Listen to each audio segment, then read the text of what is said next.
360 धारा सेक्शन 375 धारा 375 या सेक्शन 375 इसमें बलात् संग या बलात्कार की परिभाषा दी गई है।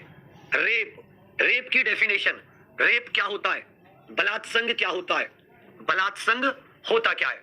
तो जो पुरुष अपवादित दशा के सिवाय किसी भी निम्नलिखित 6 भांति की परिस्थितियों में से किसी परिस्थिति में मैथुन करता है तो वह पुरुष बलात् संग, अर्थात रेप के लिए कितनी स्थिति बता रखी है, 6 स्थिति बता रखी है।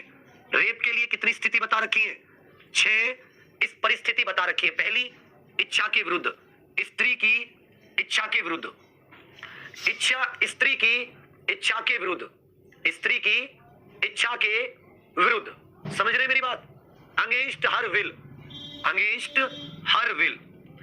सेकंड में सम्मति के बिना, अर्थात स्त्री की सम्मति नहीं है, against her consent, without her consent, स्त्री की सम्मति के बिना, स्त्री की सम्मति के बिना।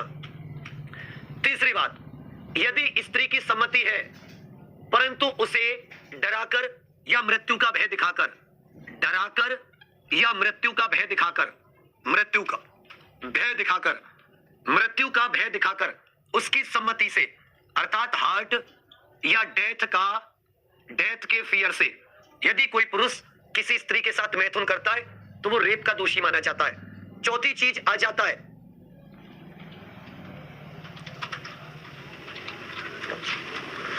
चौथा ऐसे कि यदि लेडीज को लगे कि वह उसका पति है जबकि वो उसका पति नहीं हो।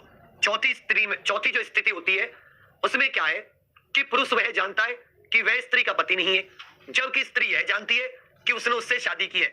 जैसे आजकल आप जानते हो कि आजकल क्या है कि कुछ लड़के होते हैं कि मान लो लड़की की वैसी मांग भर दी फिर उसका रेप कर दिया, मतलब जो बहुत ही घिनौना अपराध होता है। तो लड़की को लगता है कि वो उसका पति है परंतु वो उसका कानूनी रूप से पति नहीं होता, तो भी वो किसकी श्रेणी में आता है, बलात् संग की श्रेणी में आता है।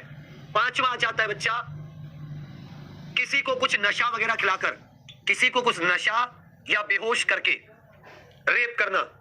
छठा आ जाता है, या मतलब उसको नशे की हालत में उससे सहमति लेकर रेप किया है तो भी वो रेप की श्रेणी में आता है।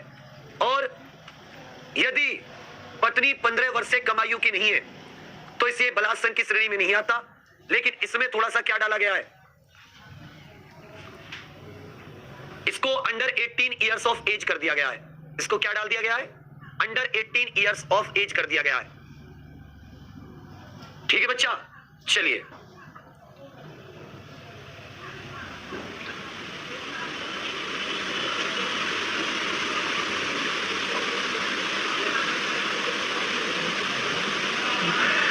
और यदि